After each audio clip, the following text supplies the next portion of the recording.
This is my finished product, finished video. I do change the color of my island. See, it looks beautiful, it looks stunning. At least I like it. I really like this look. It's a distress wood look. It's a peel and stick wallpaper.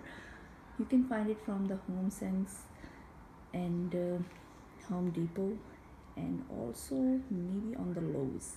It's very cheapest from the Home Sense. It was 29 something, but otherwise it's 49 something.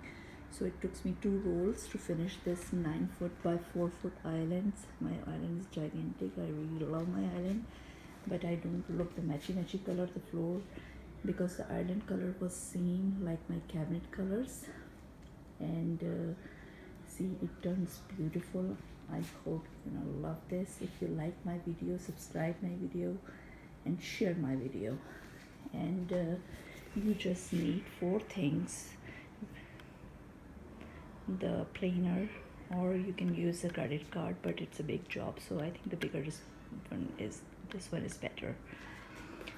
This is this wallpaper. See, it's called peel and stick wallpaper, reusable. The good thing is this: when you're done with this look, you can peel it off and your wood will be fine, no damage, nothing, not at all. And one scissor, I try to cut the line, a straight line, when I want to cut the wallpaper with this, but because of the plastic at the back, it doesn't give you the clean look. So I noticed the scissor did the better job. So this is the wallpaper. And when I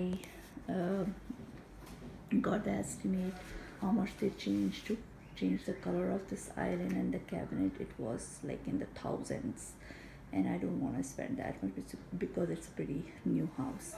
So if you like my project, see, it now look like a farmhouse kitchen. So if you like this look, or you can tell me what I can do with my, because I also want to change my lights. My son broke this one, so I want to change the all 3 now with the transparent. So this will be my next video, and I hope you like it. Thanks for watching my video. Like and subscribe. Thank you.